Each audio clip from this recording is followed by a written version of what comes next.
Oh, thank you, Father God. In the name of Jesus, we praise you, we glorify your name. Samahan niyo po kami sa aming pagbabahagi ng salita at ikaw po, Lord, ang siyang maitaas sa araw na ito. Salamat po sa pangalan ni Jesus. Amen. Amen.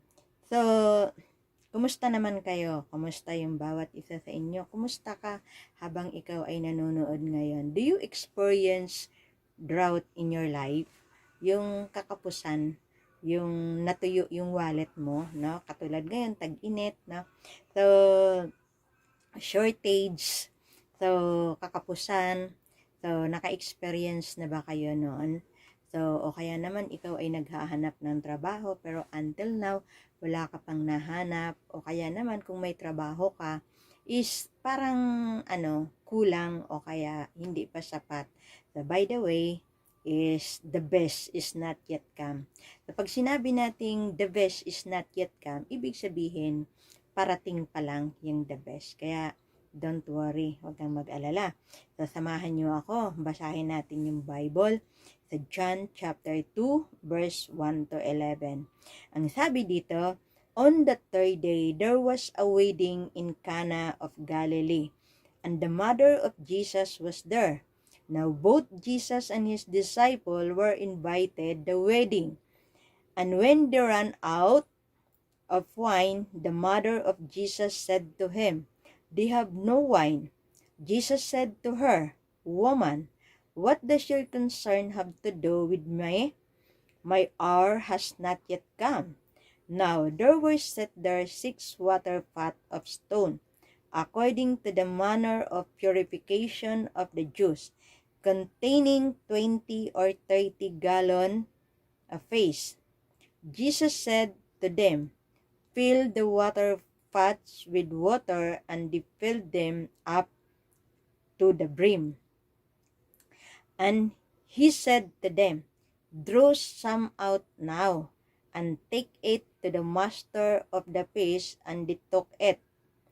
When the master of the feast had tasted the water that was made wine, and did not know where it came from, but the servant who had drawn the water knew, the master of the feast called the bridegroom, and he said to him, every man at the beginning set out the good wine, and when the guests have well drunk, then the inferior you have kept the good wine until now. This beginning of sign Jesus did in Cana of Galilee, and manifested his glory, and his disciple believed in him. Amen. So, ano yung occasion? The occasion, the ceremony of Jesus, the wedding, the the observation, so the order from the Messiah. So, okay. So, dito, the occasion. Ano yung occasion na mayroon? Yung occasion dito is the wedding. So, hindi po ito birthday lang. Hindi lang po ito kung ano-ano lang kasiyahan. So, the ceremony and his disciple are invited. The ceremony, Jesus and his disciple are invited to a wedding in Cana. Let's look first at the wedding, no? So, the wedding is a sacred ceremony, no? So that's why Jesus did not hesitate to attend these events. So, habang nagkakasiyahan sila, and also Jesus enjoy the celebrate the occasion. So the crisis has come, no? Ano yung crisis na dumating? So yung problema dumating, ano? The crisis, the wine supply runs out, and Jesus' mother came to him with a problem. Bakit? So, bakit si Maria ay lumapit sa Panginoong Hesus na sinabi yung problema. Anong problema ulit? Naubusan ng wine, no? So, alam nyo, hindi nyo ba naisip na bakit kaya wine? No? Bakit? No, 'di ba? Na-imagine niyo ba kapag kasalan may kainan, no? So, bakit hindi sinabi na naubos yung ulam, naubos yung kanin, o kaya naubos yung dessert, kundi ang sinabi dito, wine, naubos yung alak. Alam niyo po, may symbol po kasi to. In the Bible, the the wine symbol of joy, no? Joy. So, minsan sa buhay natin nawawala yung joy, no? So, naubos yung alak. So, si Maria lumapit kay Jesus. Bakit kaya? It because si Maria kilalang kilala niya ang Panginoong Jesus na kayang magresolba sa anumang uri ng problema. Ikaw kapatid, kilala mo ba ang Panginoong Jesus? Kaya kung kilala ka, kung kilala mo ang Panginoong Jesus, sabi nga sa Hebreo, huwag kang mag-atubili na lumapit sa Panginoon sa panahon ng pangangailangan dahil siya ang makakapag-provide sa atin. So, dito, lumapit at sinabi yung problema. No? So, the observation, Jesus remind her his time has not yet come. Jesus said to her, "Woman, what does your concern have to do with me? My hour has not yet come." So, alam nyo, eto nakita natin, may problema. No? May problema, naubusan ng alak during nung nagpiprepare na sila, nasa kalagitnaan na. So, yung mga bisita, so, expected na nila na, di ba, pag naubos, so may another one. Pero, ang sagot ng Panginoong Hesus, my hour is not yet come. My hour is not yet come. So, maaring sasabihin natin na, bakit kailangan na ngayon? No na, kasi nakakahiya sa mga bisita. Walang maisaserve. Pangkasalukuyan pa naman silang kumakain, no? O nag-iinuman. So, now na.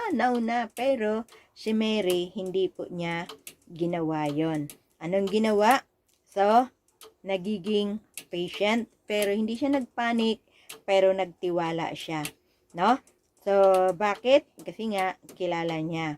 So, sa halip, gumawa siya ng order. Ano yung order? Inutos niya sa kanyang mga servant. So, sabi dito, Mary instruct the servant to do whatever Jesus tell them to do.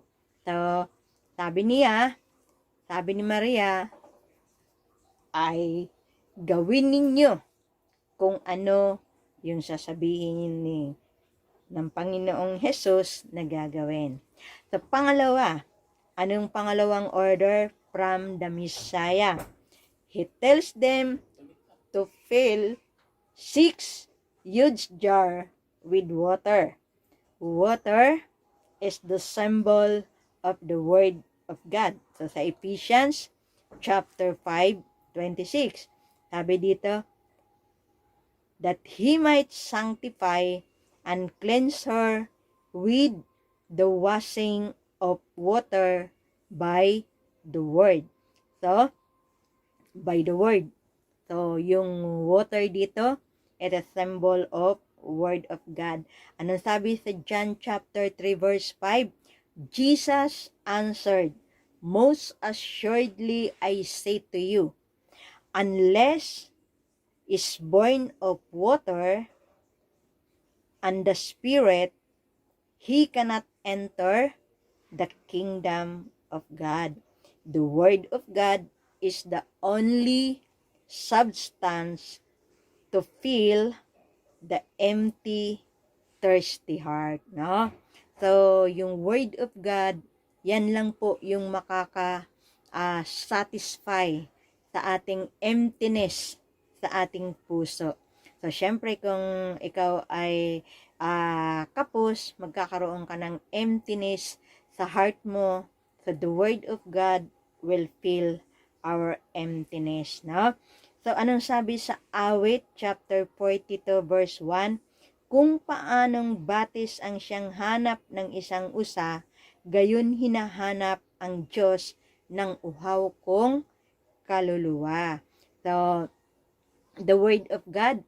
So, ng mga nakaraan na napag-aralan natin, the Word of God, the Word was God, and God is with the Word. So, kaya, pagka hinahanap natin si Lord, the symbol ng Word of God, yun po yung magbibigay sa atin ng kagalakan. So, letter D, the obedience. The obedience, they follow His instruction. Now, so sa verse 8, He follow His instruction and the water turned into wine.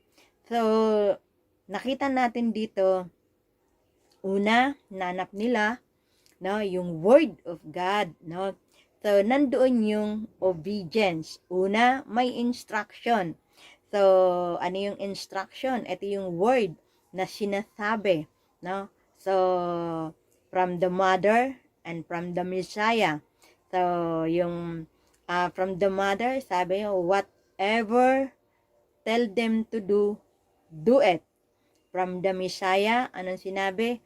Fill the jar. Punuin daw yung jar ng tubig. So, sinunod nila. So, anong nangyari? What happened? The water turned into wine, no? So, ano po ba yung empty jar? It means our hearts are empty. So, you feel the Word of God. So, ano ulit yung symbol ng wine? Ito po yung joy. Kapag napuno ng Word of God yung ating puso, makakaranas tayo ng joy at nandoon yung obedience. Anong sabi dito? Obedience, not only ordinary obedience, but obedient without questioning. Anong sabi sa Jeremiah 15, verse 16? Nagsalita ka sa akin at pinakinggan kitang mabuti. No? Pinakinggan kitang mabuti. Ang mga salita mo'y aking kagalakan. Ako'y sa iyo, Yahweh, Diyos ng makapangyarihan sa lahat. Amen? So, napakaganda. What is the opinion? The opinion sa verse 9 and 10, those at the wedding testify that the wine is the best they have ever consumed. No? If we live in the will of God, is the best life we will ever live. No? So, kapag ka sinunod natin si Lord, yung morning mo turn into dancing. So, ano man yung kakapusan mo, pag sinunod mo si Lord, so, will best to come. No? So, letter F, the outcome. Ano yung outcome? This miracle demonstrate Jesus' glory, causing the disciple to put their faith in Him. Amen. So, nakita nila may miracle na nangyari. So, anong nangyari?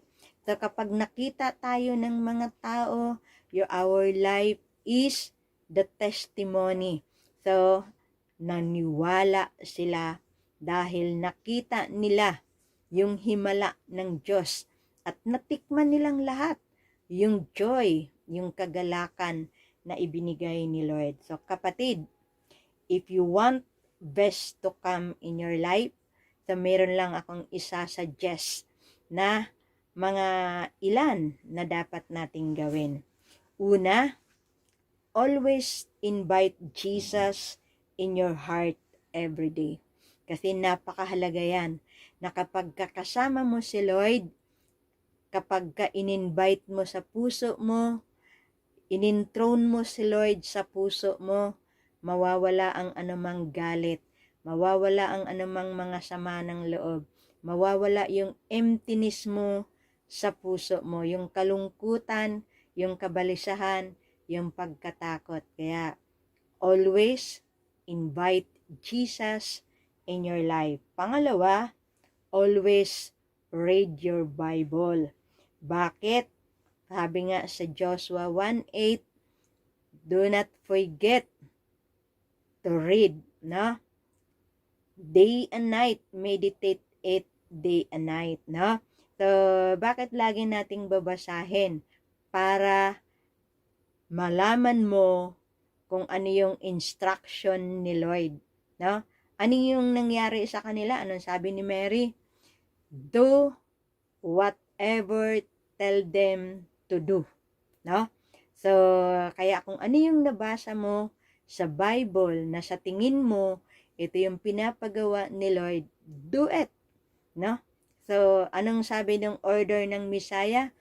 Fill the jar with water. So, ano yung jar? Yung puso natin. So, fill our hearts with the Word of God, no? Sa pangatlo, always obey God without questioning.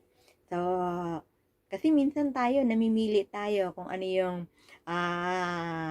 kampante ka, kung saan ka, kumbaga, comfortable, yun lang yung susundin mo. Pero kapag hindi ka comfortable, parang, Lord, baka hindi naman ito. Pwede bang iba na lang? No? So, always obey God without questioning. So, tatandaan natin na anuman ang ipapagawa ni Lord, no, sa atin, tingnan natin, no, balikan natin yung kwento. Nung sinabi ni Lord na kumuha ka na, sumalok ka na dyan sa tubig at iabot mo sa master. Alam nyo, pwedeng, ano yun parang rest yun kasi, alam niya na tubig lang, simpleng tubig lang yung sinalok niya. Tapos iaabot mo doon sa master nung kumbaga parang pinaka-head ng events na yon ng wedding. So, pwede siyang mapagalitan. Ano ka? Ito na nga, nagkakasiyahan. Alak yung kulang. Bakit tubig yung binigay? Pero, hindi siya natakot na mapagalitan siya ng master of the events. Kundi, mas sinunod niya si Lord. Tayo minsan, mas pinipili natin kasi minsan, may fear tayo na baka mapahamak ako, baka mapagalitan ako. Lord, mukhang yung pinapagawa mo sa akin, delikado to. Pero sabi nga, tingnan natin, nung sinunod niya, nung tinikman yung master, yung tubig, ito'y pinakamasarap na alak na ngayon lang niya natitikman at hindi niya alam kung saan nanggaling. So, ultimong, yung servant na inutusan ni Jesus ay na-amaze din siya kasi alam niya na ordinaryong tubig lang yung sinalok niya at inabot niya sa master.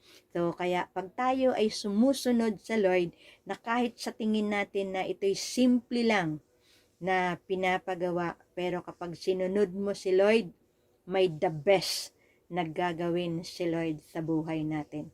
Kaya nga, the best is not yet come. So, kailangan sundin natin si Lord every day. Okay, sunod, pang-apat, always exercise your faith daily, no? Kasi minsan, sabi nga ganon, bakit tayo nagkakaroon ng fear? Bakit tayo nagkakaroon ng hindi tayo sumusunod? Bakit tayo pinanghihinaan? Bakit tayo kinakapos? Because lack of faith. Ang sabi ni Lord, doon sa mga nakaraan nating lesson, anong sabi doon? If you have a mustard faith, no? Like a mustard seed, no? Kaya mong utusan yung bundok na lumipat sa dagat. So, kailangan lagi nating ine-exercise kasi sabi nga, practice, exercise, practice.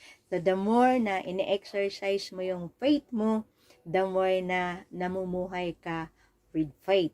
Kasi kapag minsan mo lang yung ginawa, kapag may danger ka lang, kapag pag may matinding pangangailangan lang, so hindi siya dapat always everyday exercise every day. So, hanggang sa magiging routine na yon ng way of life mo na. So, yun lang kapatid.